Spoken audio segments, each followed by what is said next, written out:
Students, बालिका उच्च माध्यमिक आदर्श विद्या मंदिर मालपुरा द्वारा संचालित ऑनलाइन क्लास में मैं गोवर्धन शर्मा आपका स्वागत करता हूं। हम कक्षा 10 सामाजिक विज्ञान विषय पढ़ रहे थे और इसके अंदर हमारे 7वां अध्याय राज्य सरकार जो है वो चल रहा था। और राज्य सरकार में कल जो है हमने विधान परिषद के सदस्यों का या विधान परिषद का गठन किस प्रकार होता है वो बात की। संसद किस प्रकार से जो है राज्य के विधानसभा के द्वारा प्रस्तावित अनुमोदित इस प्रस्ताव को स्वीकार करके किसी राज्य के अंदर विधान परिषद जो है इसकी स्थापना करके विधानमंडल के जो दोनों सदन होते हैं विधानसभा और विधान परिषद, इसका क्रियान्वयन कर सकती है। और उसे जो है अगर किसी राज्य में पहले से विधान परिषद है तो उसे समाप्त करने का या उसे निर्माण करने का अधिकार जो है वो भी संसद के पास में होता है। इसके बाद इसके जो कार्यकाल जो है वही हमारी इस प्रकार राज्यसभा का 6 वर्ष का होता है प्रत्येक सदस्य का, उसी प्रकार यहाँ के सदस्य का कार्यकाल 6 वर्ष का होता है। हर 2 वर्ष के बाद 1/3 सदस्य जो हैं वो अपने पद से मुक्त होते हैं और उनके स्थान पर नए सदस्य चुन लिए जाते हैं। ये हमने कल देख लिया था। स्नातकों का मंडल जो होता है राज्यपाल के द्वारा 1/6 सदस्य 1/12 सदस्य मनोनीत किए जाते हैं। इसके बाद जो है अध्यापकों का निर्वाचक मंडल होता है, उसमें से 1/12 सदस्य चुने जाते हैं नगर पालिकाओं में से। और जो हमारे पंचायती राज व्यवस्था की जो चीजें हैं यहाँ से इसके अंदर सदस्य जो है निर्वाचित होकर आते हैं, इसके निर्वाचक मंडल में सम्मिलित होते हैं। आज हमें विधान परिषद के अधिकार, शक्तियां और कार्य के बारे में बात करनी है। जिस प्रकार विधान परिषद जो है इसके कार्य और शक्तियों को हम कई रूपों में पढ़ सकते हैं, लेकिन विधान परिषद जो है इसके कार्य और शक्तियां जिस प्रकार राज्यसभा के होते हैं उसी प्रकार के होते हैं।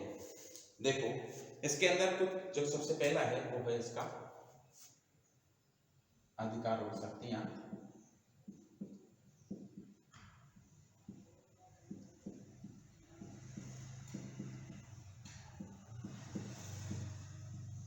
किसकी? विधान परिषद की।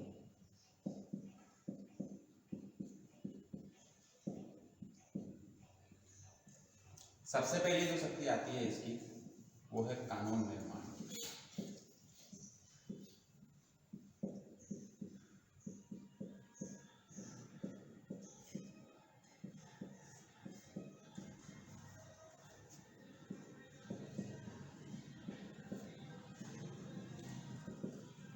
विधान परिषद जो है इसके अधिकार और शक्तियों के अंदर सबसे पहले जो है वो कानून निर्माण संबंधी कार्य या शक्ति है। धन विधेयक को छोड़कर शेष जितने भी विधेयक राज्य विधानमंडल के किसी भी सदन में जो है प्रस्तावित किए जा सकते हैं।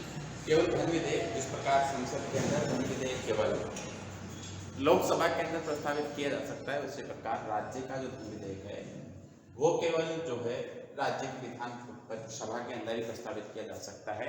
उसके अलावा से जितने भी विधेयक हैं वो राज्य के दोनों सदनों से किसी भी सदन में प्रस्तावित किए जा सकते हैं तथा ये विधेयक जो है दोनों सदनों के द्वारा स्वीकृत होने चाहिए। कोई भी जब नियम या कोई भी अगर आप विधेयक ला रहे हो, कोई भी बिल ला रहे हो, तो बिल को जब दोनों सदनों के द्वारा अपने बहुमत से प्रस्तावित या पारित कर दिया जाए तो संसद में तो राष्ट्रपति के हस्ताक्षर के बाद और राज्यों में राज्यपाल के हस्ताक्षर के बाद वो कानून का रूप ले लेता है। लेकिन इसमें क्या है कि साथ में ऐसा भी कहा गया है कि अनुच्छेद 197 आर्टिकल 197 कहता है कि यदि कोई विधेयक विधानसभा में पारित होने के पश्चात विधान परिषद द्वारा अस्वीकृत कर दिया जाता है या परिषद विधेयक में से संशोधन करती है जो विधानसभा को स्वीकार्य नहीं होते या परिषद के समक्ष जो है विधेयक रखे जाने की तिथि से 3 माह तक विधेयक पारित नहीं किया जाता तो विधानसभा से पुनः स्वीकृत करके विधान परिषद को भेजती है। यदि परिषद इसे पुनः स्वीकृत कर देती है अथवा विधेयक रखे जाने की तिथि के 1 माह तक विधेयक पास नहीं करती तो जो परिषद है इसके विधेयक में पुनः ऐसे संशोधन करती है जो विधानसभा को स्वीकार नहीं होते तो विधेयक विधान परिषद द्वारा पारित किए जाने के बिना भी दोनों सदनों में पारित समझा जाएगा। इसको यूं समझिए, जिस प्रकार मान लीजिए कि ये है हमारी विधानसभा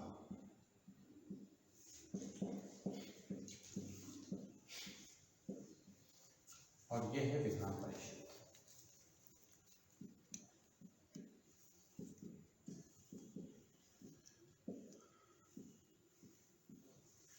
कोई भी विधेयक है जो विधानसभा के द्वारा पारित कर दिया गया, ठीक है।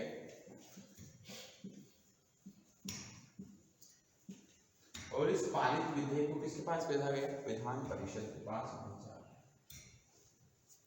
इस विधेयक को या तो विधान परिषद क्या कर दे? स्वीकृत कर दे, ठीक है। और स्वीकृत किए बिना भी अपने पास जो है इसे कितने समय के लिए रख सकती है? अधिकतम 3 माह के लिए अपने पास रख सकती है, ठीक है।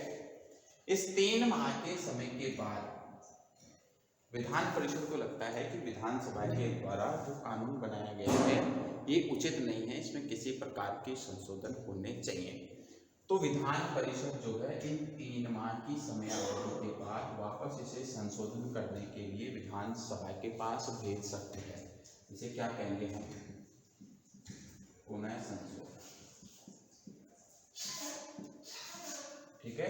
पुनः संशोधन ये इधर गया, ये पुनः संशोधन के लिए रिटर्न हो गया, ठीक।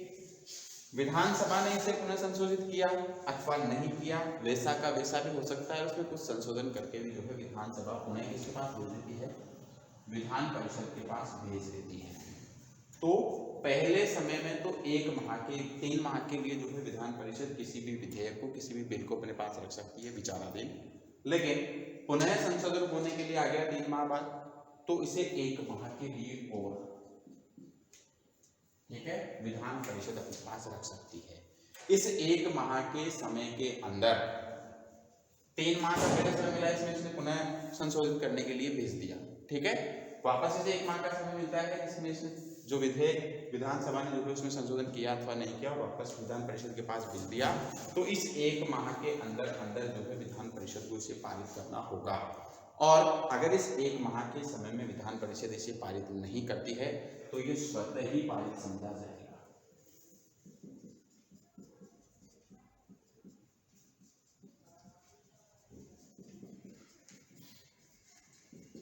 ठीक है। तो इस प्रकार विधान परिषद विधानसभा के किसी भी विधेयक को अपने पास कितने समय के लिए रोक सकती है? 4 माह के लिए, ठीक है। 3 माह प्रथम चरण में, 1 माह द्वितीय चरण में। द्वितीय चरण के 1 माह के अंदर अगर उसे स्वीकार नहीं करती है तो यह स्वतः ही स्वीकार माना जाएगा। ऐसा कौन कहता है? भारतीय संविधान का अनुच्छेद 197 इस चीज की व्याख्या करता है। यहाँ तक समझ में आ गया? चलिए आगे चलते हैं। इस प्रकार विधान परिषद जो है किसी भी साधारण विधेयक को अपने पास कितने माह के लिए? 4 माह के लिए रोक सकती है। इसके बाद दूसरा जो कार्य है इसका वो आता है कार्यपालिका संबंधी कार्य।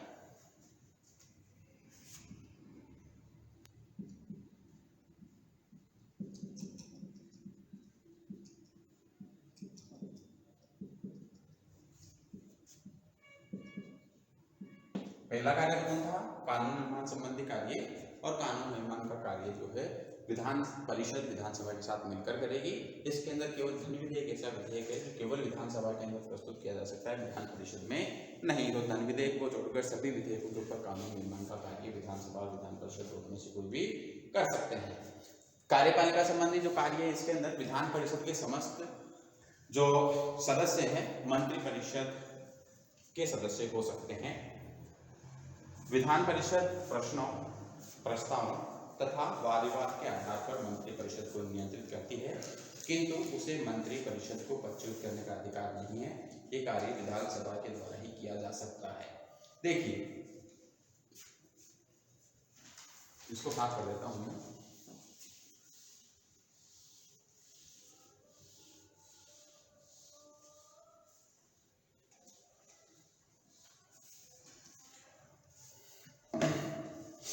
कार्यपालिका संबंधी जो कार्य है इसमें आप देखिए 2 सदन हो गए हमारे, कोई विधानसभा और विधान परिषद। और इन दोनों सदनों में से ही कुछ सदस्य चुनके हम क्या निर्माण करते हैं? मंत्रिमंडल या मंत्रिपरिषद।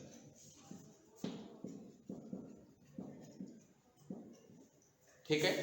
सामान्य रूप से तो वैसे विधानसभा के सदस्य जो होते हैं वही इसके मंत्री या मंत्रिपरिषद होते हैं, लेकिन कुछ विधान परिषद के सदस्यों को भी मंत्री बना सकते हैं, ऐसा अधिकार है किसके पास? मुख्यमंत्री के पास, क्योंकि मुख्यमंत्री राज्य की जो सरकार है इसका वास्तविक सरकार होता है, राज्यपाल नाम मात्र की सरकार होती है। मुख्यमंत्री और उसका मंत्रिमंडल जो है राज्यपाल को जितनी शक्तियां हैं उनका उपभोग करते हैं और उनका संचालन करते हैं। मुख्यमंत्री वो होता है जो राज्य के जो जितने मंत्री हैं उन मंत्रियों का निर्धारण करना, उन मंत्रियों के अंदर विभागों का बंटवारा करना, उसे कितने समय के लिए मंत्री रहना है नहीं रहना, ये सारा निर्भर किससे करता है? मुख्यमंत्री के ऊपर करता है। तो मुख्यमंत्री विधानसभा और विधान परिषद दोनों में से कुछ लोगों को चुन के अपनी मंत्री परिषद के सदस्य जो है वो बना सकता है। इन मंत्री परिषद के जो सदस्य हैं इनको वाद विवाद का, ठीक है, प्रश्न करने का आदि अधिकार जो है वो प्राप्त हैं, लेकिन किसी भी मंत्री को पद से हटाने का जो अधिकार है वो मंत्री परिषद के पास, विधान परिषद के पास नहीं है। ये अधिकार केवल किसके पास होता है? विधानसभा के पास ही होता है। ठीक है, तो इस प्रकार कार्यपालिका संबंधी जो कार्य हैं वो भी विधान परिषद के द्वारा किए जाते हैं। अगला जो कार्य है इसका वो है वित्त संबंधी कार्य।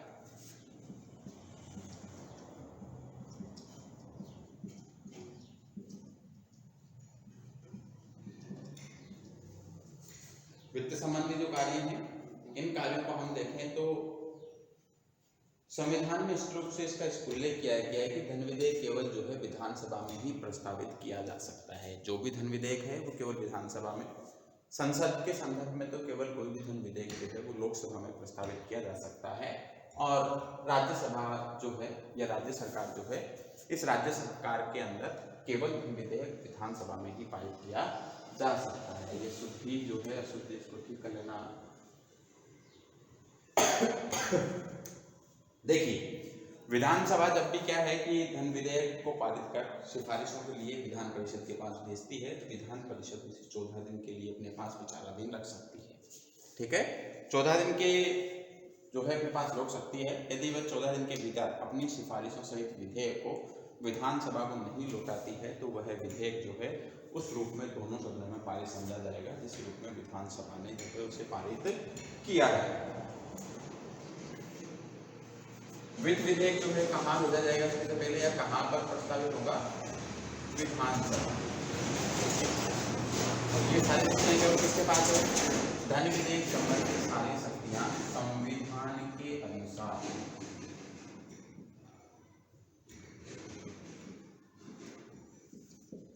किसको दी हुई है? विधानसभा को दी हुई है। वित्त विधेयक संबंधी, धन विधेयक संबंधी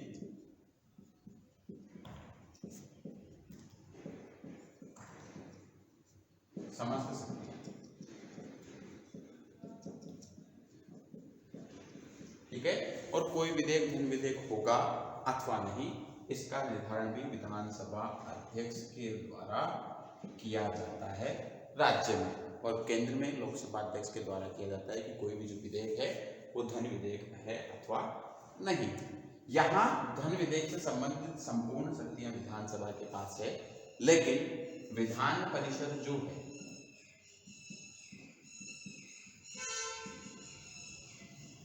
इस विधानसभा के द्वारा पारित उस विधेयक के अनुमोदन के लिए उस विधेयक को कहाँ भेजा जाता है? विधान परिषद के पास भेजा जाता है। और विधान परिषद जो है उसे 14 दिन तक अपने पास विचाराधीन रख सकती है। इस 14 दिन के अंदर अंदर उसे किसी भी प्रकार का संशोधन करवाना है तो उससे संबंधित ऑब्जेक्शन जो है वो विधान परिषद के पास, विधान परिषद जो है विधानसभा के पास भेज सकती है। अगर वह 14 दिन के अंदर अंदर इस किसी प्रकार का संशोधन नहीं करवाती है या इसे पुनः विधानसभा के पास नहीं भेजती है तो वो स्वतः ही जो है पारित समझा जाएगा। कितने दिन के बाद? 14 दिन के बाद स्वतः ही पारित समझा जाएगा। ये वित्त संबंधी जो कार्य है ये हो गए इसके विधान परिषद के। इसके बाद राज्य विधानमंडल या राज्य विधानसभा की जो शक्तियां और कार्य हैं वो हम नेक्स्ट वीडियो में पढ़ेंगे। धन्यवाद।